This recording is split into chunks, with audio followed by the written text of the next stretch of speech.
It is our flying ICU. It is a Eurocopter 145, so it has 2 engines. We're able to fly far distances.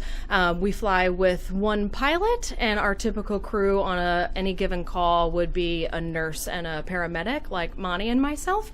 And we have the ability to also take a respiratory therapist and an ICU physician on the call, depending on how sick the child is. And we're trained even as paramedics. We are trained 12 weeks on the ground and then another 12 weeks to get into the helicopter. And that's after you've taken care of pediatrics on this team for about a year on the ground team. In our bags, we carry multiple bags with us that basically is a mobile ICU. We have all supplies to manage airways, to provide invasive lines to give medicines and fluids, and trauma care and everything that we need to that would be available in an ICU room here at Children's National. A lot of our hospitals are within the area of the Beltway, right outside of the Beltway.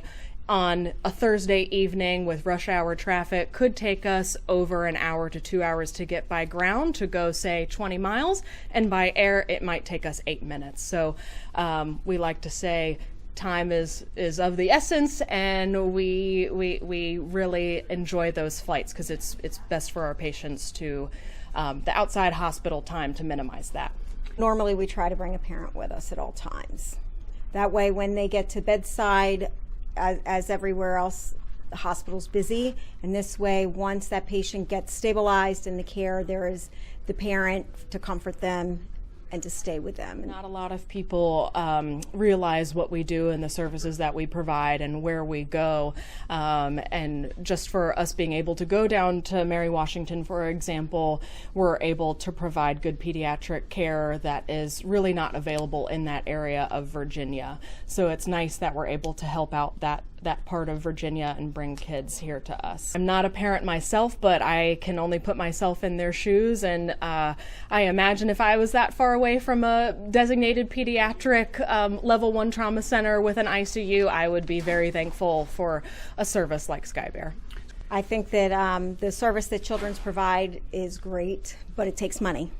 Bottom line is it takes money. So any amount of money that they give would help the hospital and those families that don't have the money, that they don't have to worry about getting here to get the care that their child needs. Healthcare, we know, is expensive. It can be a burden to a lot of families, like Monty said, who might not be able to pay those bills. I know Children's works really well with the families to try and minimize those bills, but any donation really helps us. It also helps us maintain our stretcher and our monitors and all of the supplies we need to keep those kids safe. Those donations help as well.